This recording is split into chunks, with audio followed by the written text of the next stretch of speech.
Je suis Tsipora Eman, psychologue clinicienne avec une spécialité enfants, ados et parentalité. Je reçois en libéral. J'ai aussi des interventions en institution, en crèche et en école. Je vous laisse mon mail si toutefois vous vouliez me contacter à la suite de cette intervention. C'est tsiporaeman@gmail.com, tout attaché. Tsipora Eman, Eman avec deux N à la fin, H-E-Y-M-A-2-N, @gmail.com. Voilà. Donc aujourd'hui, comme l'a dit Yardena au début, le sujet c'est comment parler de l'antisémitisme à nos enfants. Sujet plus que brûlant en ce moment au regard des actualités qui s'enchaînent et malheureusement qui ne sont pas les plus joyeuses. Donc voilà, j'ai choisi de vous parler de ce thème-là. Je pense que quand on demande de comment parler à ses enfants d'un sujet, que ce soit la guerre, l'antisémitisme ou autre, la question c'est en réalité, la question c'est elle se pose à nous-mêmes. C'est se poser la question à soi-même, en fait. C'est comment nous, adultes, on ressent ces événements-là, on ressent ces difficultés-là, on ressent tout ça pour pouvoir se positionner et savoir comment répondre à nos enfants. Et c'est ça, en fait. Qu'est-ce que ça évoque pour moi?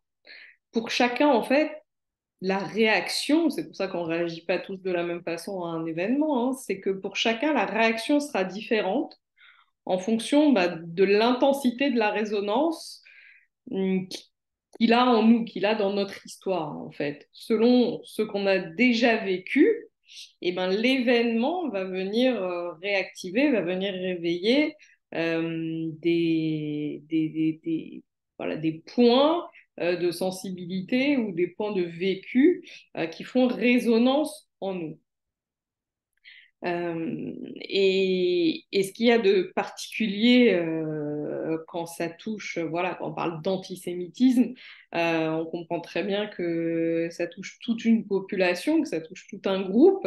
Donc on est en même temps touché de façon individuelle, chacun par rapport à son histoire, et aussi de façon collective, parce que c'est tout un peuple qui est touché. Donc la chose, elle est vécue sur deux dimensions. C'est-à-dire, c'est en même temps un trauma, on peut parler de trauma parce que ça crée une blessure et en plus c'est une blessure réactivée, donc il y a deux dimensions du trauma, de traumatisme. Donc c'est en même temps vécu de façon individuelle et en même temps collective. Voilà. Et comme je vous ai dit, comme c'est déjà du vu et du vécu pour certains. Donc, ça a une dimension de déjà vu, de déjà vécu. Et quand on a cette dimension de déjà vu et de déjà vécu, on peut aussi se poser la question, qu'est-ce qu'on a appris de ce vécu traumatique? Comment les choses ont été vécues? Qu'est-ce qui a été fait à ce moment-là? Et qu'est-ce qu'on peut en tirer comme leçon? Voilà, de tirer en fait tout le travail de reconstruction qui a été fait après ce traumatisme. Je pense essentiellement parce que j'ai travaillé là-dessus. C'était dans un mémoire sur le traumatisme de la Seconde Guerre mondiale, où j'étudiais justement le positionnement des psychologues à cette période. Et voilà, et qu'est-ce qu'on en a tiré comme leçon et qu'est-ce qu'on a pu faire, comment on a pu réagir à ça. Donc, dans un premier lieu, évidemment, dans un premier temps, ça a été la survie. Voilà, comment on se, qu'est-ce qu'on apprend du vécu traumatique? Ben, qu'est-ce que ça nous oblige à survivre? On n'est plus dans la vie vécue en temps normal, mais qu'on est dans un processus de survie. Et dans un second temps, bien sûr, il y a toute la dimension de la résilience qui est possible, de la réaction pour retrouver le chemin de la vie. Et voilà, la résilience qui d'ailleurs a été développée au niveau psychologique par un rescapé de la Seconde Guerre mondiale que tout le monde connaît, qui est Boris Cyrulnik. Donc, c'est pas pour rien s'il a axé tout son champ de travail et de recherche autour de ça. Et c'est ça qui est important en fait, c'est de se dire mais quel travail a été fait, a été possible dans l'après-coup. Et nous, on doit se saisir en fait de cette évolution, du déjà vu, du déjà vécu, pour nous aider, nous, en temps actuel, à se servir des travaux qui ont déjà été faits pour réagir.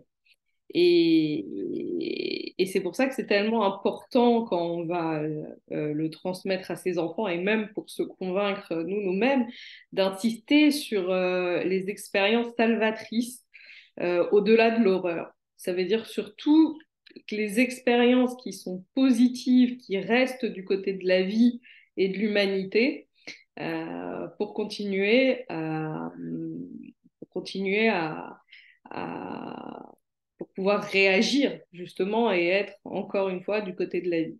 Je pense notamment encore une fois en lien avec la Seconde Guerre mondiale au juste des nations. C'est-à-dire tous ces gens qui n'étaient pas juifs et qui ont sauvé des juifs pendant la guerre et, et qui ont, voilà, qui ont permis de nous montrer que pas tout le monde n'était dans la haine, la majorité, voilà, que la force et l'amour finalement ben, animent la majorité des êtres humains et que pas tout le monde nous haït et nous veut du mal, même si il y a des périodes où on le ressent comme ça et qu'on a l'impression qu'il y a une majorité de la population mondiale qui veut notre destruction. Euh, mais même si on a cette impression-là, il faut vraiment faire un travail de se dire, mais finalement, au-delà de l'horreur, il peut rester quelque chose d'humain et de beau qui nous côtoie. Je pense aussi, voilà, de pointer le fait sur l'énorme élan de solidarité qu'il y a en ce moment, de rassemblement, voilà, qui nous touche de plus près. Et de montrer ça aux enfants, c'est très important, de leur montrer que au-delà de l'horreur, il peut se passer des choses. Qui restent très humaines et qui sont même des fois au-delà euh, de ce qu'on voit tous les jours, qui est de l'ordre de l'extraordinaire. Donc de se rattacher à ça, c'est très important. Il y a aussi dans l'antisémitisme, je pense, une idée de transmission. Ça veut dire que bah, c'est quelque chose qui fait partie de nous, qui fait partie, j'ai envie de dire, de notre judaïsme, qui est le corollaire, qui est la haine de notre judaïsme par les autres. Euh, et ça me fait vraiment penser en fait à la Haggadah de Pessah, qui est une transmission en fait de l'histoire fondatrice de notre identité. Euh, voilà, c'est transmettre ce qu'on sait finalement du vécu de nos aïeux, qu'ils soient très très très lointains ou plus ou moins proches, mais en tout cas que c'est un vécu qui est, qui est complètement lié à notre identité. Et c'est aussi transmettre ce en quoi on croit. C'est une transmission de nos valeurs.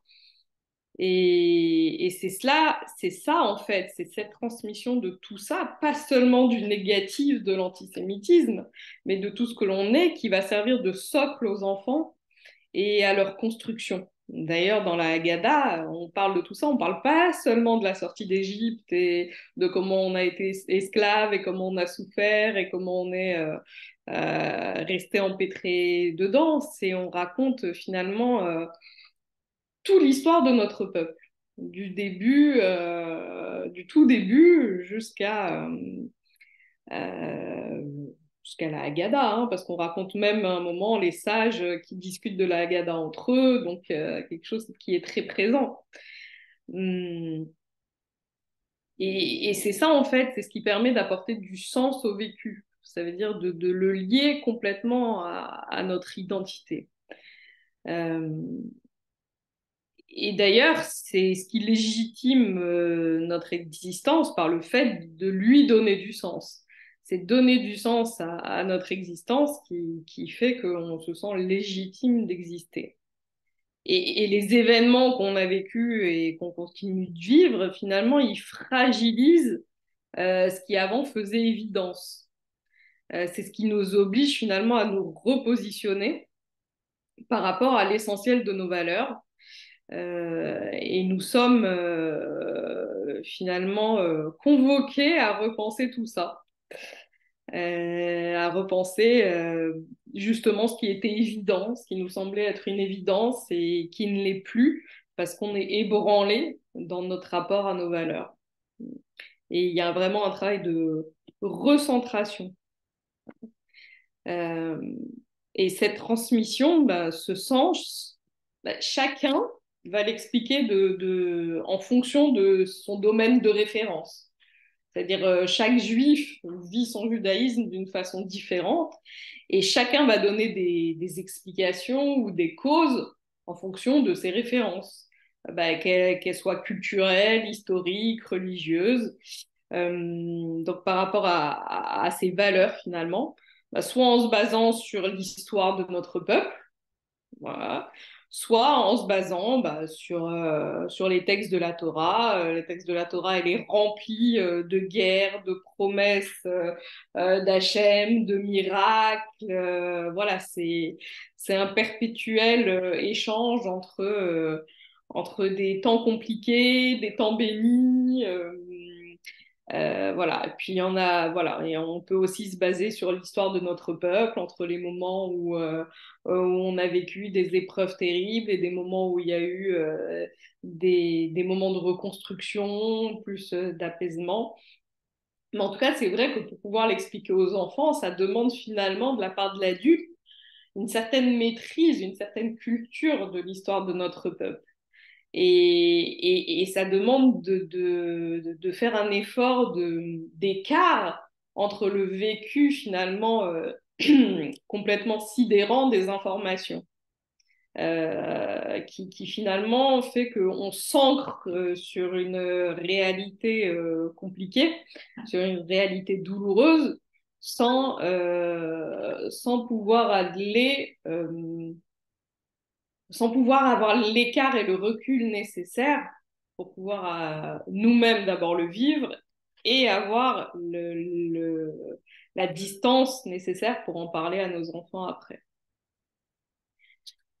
Hum, donc dans l'idéal, ça donnerait l'image comme si on était capable, avec ce recul, d'assumer la haine de l'autre, d'en faire quelque chose de constructif, en fait, d'en faire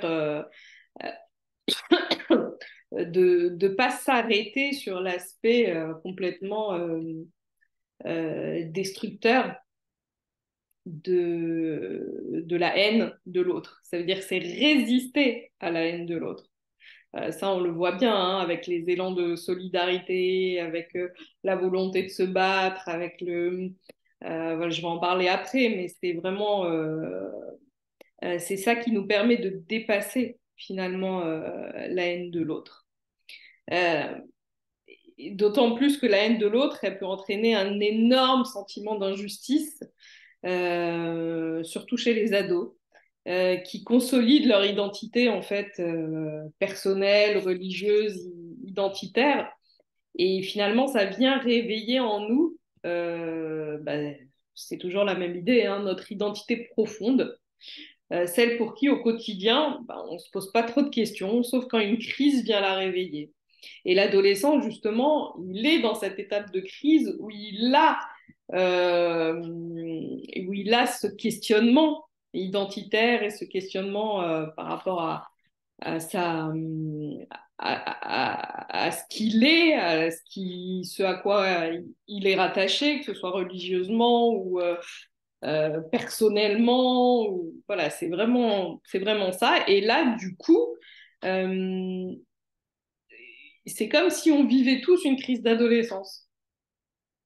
On est tellement ébranlé dans ces bases-là, dans ce socle-là de notre identité, que c'est comme si on se trouvait fragilisé comme un adolescent. Et c'est impossible de ne pas y réagir, finalement. Et chacun va y réagir différemment. Ça convoque en nous la peur, le courage, nos ressources pour se défendre. Et de quelle façon on peut lutter contre ça?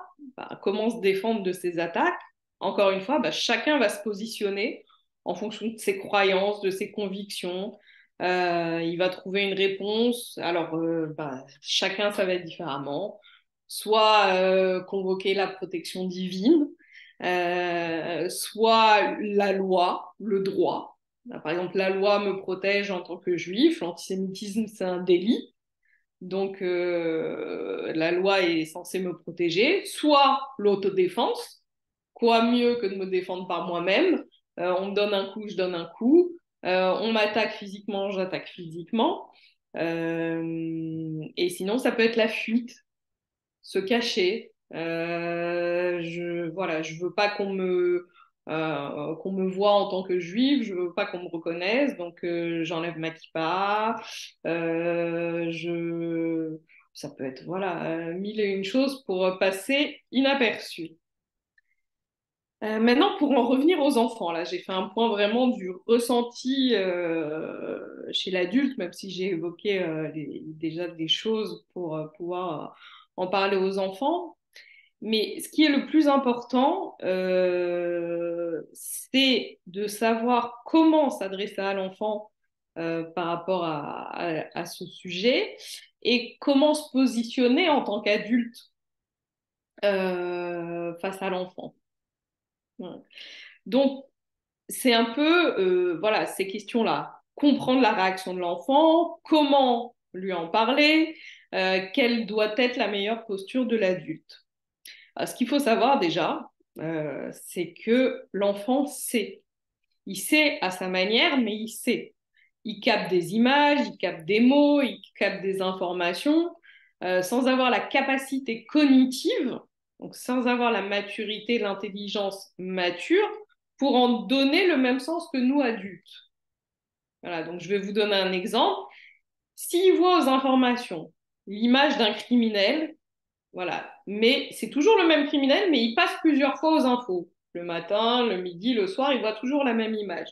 Nous, en tant qu'adultes, on comprend très bien que c'est la même personne dont on nous parle. Mais l'enfant, il revoit chaque fois un criminel différent.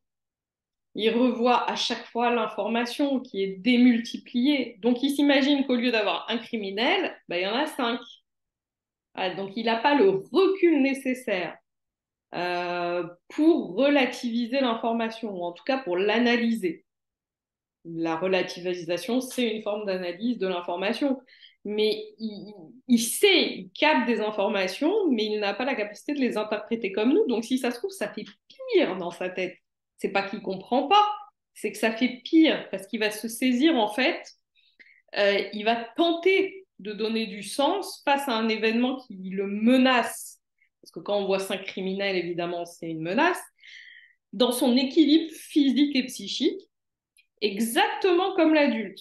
Ça veut dire l'adulte aussi va essayer de donner du sens. C'est pas pour rien qu'on est accroché à nos informations. C'est parce que comme on croit savoir, donc on croit pouvoir donner du sens. Et c'est ce qui fait qu'on veut tout savoir pour avoir une maîtrise et construire du sens dans notre tête.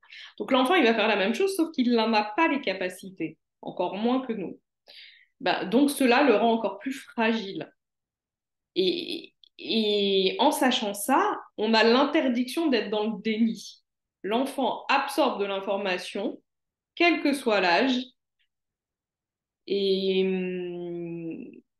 Et donc, ça nous oblige à être dans l'accueil et la disponibilité pour s'ajuster au plus près du ressenti de l'enfant, de ce qu'il sait, de ce qu'il ressent.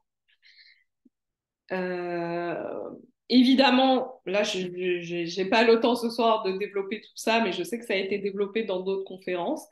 Évidemment, ça dépend de l'âge de l'enfant. On ne s'adresse pas à l'enfant de la même façon si c'est un petit enfant qui a 3 ans ou si c'est un adolescent. Le besoin n'est pas le même, le besoin de compréhension, le besoin de savoir, ce ne sont pas les mêmes. Quel que soit l'âge de l'enfant, finalement, ça nous demande de nous ajuster à l'enfant et de rester disponible pour lui.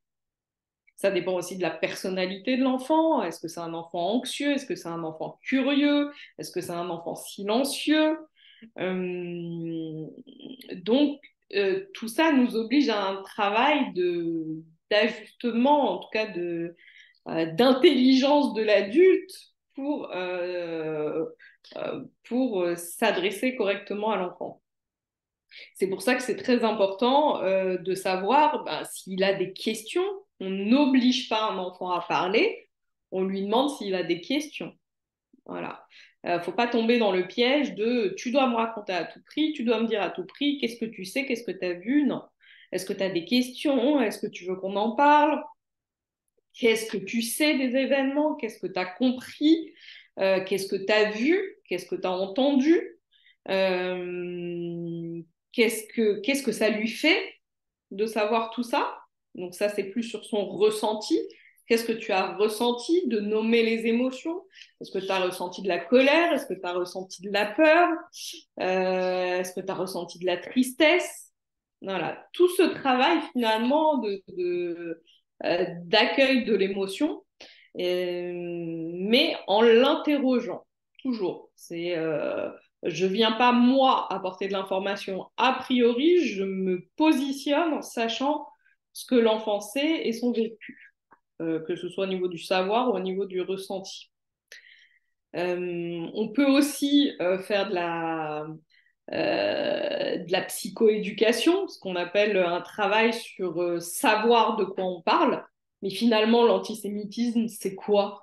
Peut-être, bien, on va prendre le dictionnaire et on va chercher la définition pour savoir de qui on parle. Est-ce qu'il n'y a que nous qui sommes touchés? Parce qu'un sémite, c'est pas forcément qu'un juif. Pourquoi on a donné cette définition? Voilà, ça demande cette psychoéducation aussi, c'est un travail de recul par rapport à l'événement. On revient finalement à, à essayer de donner du sens à l'enfant. Ce qui est important aussi, c'est de favoriser l'identification au vécu des autres enfants dans le même cas que lui. Il n'est pas seul à ressentir ces choses-là. C'est-à-dire tous les enfants de sa classe, ou en tout cas certains enfants de sa classe, ou ses cousins, ses cousines, ou même des enfants qui ne sont pas en France, qui sont en Israël, et ressentent cette peur. On peut même lui donner des exemples d'enfants qui ont peur. Pardon. Et lui faire comprendre qu'il n'est pas seul dans cette situation, ça va le déculpabiliser et légitimer son ressenti. Ça va même plus loin, c'est oser lui dire aussi que nous, adultes, on est aussi touchés par ce qui arrive. Que notre état, finalement, on est peut-être plus fatigué en ce moment, on est plus nerveux. Finalement, c'est lié aux événements. Et absolument pas une résultante de son attitude à lui. Parce que l'enfant, il va avoir toute une théorie imaginaire, il va se construire une théorie imaginaire pour expliquer la situation, pour expliquer mais pourquoi papa et maman ils sont comme ça en ce moment, mais pourquoi peut-être c'est moi, peut-être j'ai pas écouté maman, peut-être j'ai été plus méchant, peut-être j'ai pas, voilà, donc il va essayer d'expliquer les événements et il se sent responsable de l'état émotionnel de ses parents finalement. Donc très important pour les parents de dire mais nous aussi on n'est pas très bien en ce moment à cause des événements, ça nous fait de la peine, donc ne t'inquiète pas, si on réagit comme ça, c'est à cause de ça, mais c'est pas du tout, toi, t'as rien changé de ton attitude. Donc mettre un mot aussi sur nos émotions d'adultes, ça autorise également l'enfant à s'exprimer à son tour. d'abord à ressentir, à légitimer son ressenti, et puis ça peut favoriser son expression, voilà, le fait de parler. Maintenant, au niveau symptomatique par rapport à l'enfant, faut être pour voir si ça l'a, dans quel état de perturbation il peut être. Faut être vigilant, nous, en tant qu'adultes, à tous les changements de comportement, d'attitude ou voilà, des enfants. Ça peut être des douleurs, par exemple, s'il se plaint plus de maux de ventre, de maux de tête, s'il est plus agité, s'il a des nouvelles peurs qui se développent.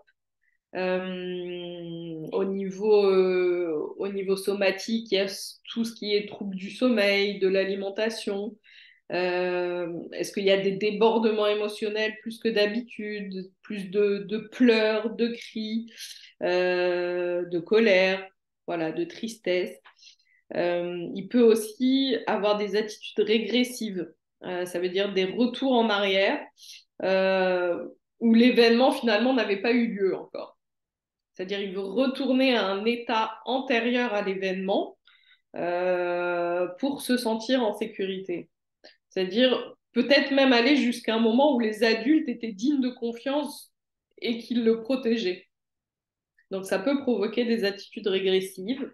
Donc voilà, c'est pas pour vous faire peur, mais c'est pour savoir à quoi il faut être vigilant, pour sentir finalement s'il y a vraiment un mal-être chez l'enfant et à ce moment-là, si ça nécessite plus que d'un échange parent-enfant, mais de consulter. Et là, par rapport au positionnement de l'adulte, c'est ça qui est très important, c'est que ça demande à l'adulte d'avoir la capacité d'être disponible malgré sa propre fragilisation. Et ça, c'est un vrai challenge parce que on sait, et ça fait partie des choses qu'on a appris des anciens traumatismes, des traumatismes passés en tout cas, c'est que la valeur traumatique de l'enfant, ça veut dire comment va s'inscrire le traumatisme chez l'enfant, est totalement lié au fait que les proches de l'enfant sont blessés par le drame, que ce soit psychologiquement ou physiquement. Et du coup, ils sont tellement blessés, les adultes sont tellement blessés qu'ils ne sont plus disponibles pour l'enfant. Donc l'environnement n'est plus stable, n'est plus sécure, n'est plus rassurant. Et ça provoque vraiment un état d'errance relationnelle chez l'enfant. C'est-à-dire il n'a plus à qui se rattacher. Il n'a plus à qui, sur qui s'appuyer. Et, et c'est là qu'on voit que les réactions de son entourage, finalement, vont être déterminantes dans la valeur qu'il va attribuer aux événements. C'est-à-dire, selon la capacité de l'adulte à continuer à être disponible pour l'enfant, c'est de cette façon-là, c'est la réaction de l'entourage vraiment qui va s'ancrer sur le vécu de l'enfant. Donc, il faut vraiment être vigilant à la façon dont on réagit, dont on continue à vivre et, et dont on reste disponible pour son enfant.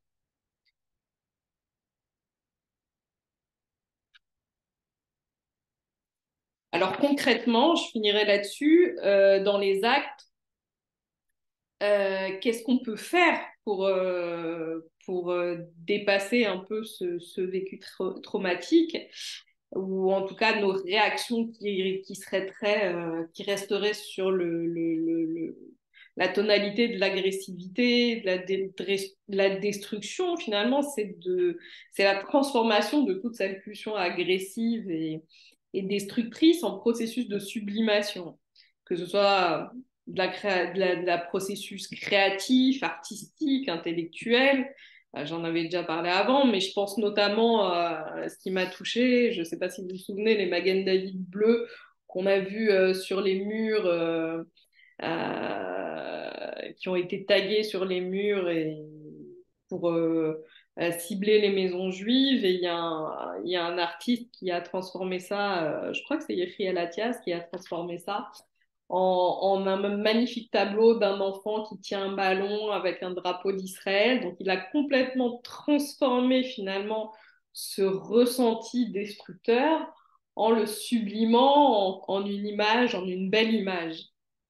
Euh, alors ça, c'est un artiste, mais pour les enfants, on peut aussi leur proposer de dessiner. D'ailleurs, il y a énormément de dessins qui ont été envoyés aux soldats et qu'ils ont même accroché sur les tanks. J'ai vu cette image. Donc en même temps, ça permet aux enfants de s'exprimer et en même temps, ça les rend. Ils ont l'impression de se rendre utiles puisqu'on leur dit que les dessins vont servir à réchauffer le cœur de ceux qui se battent.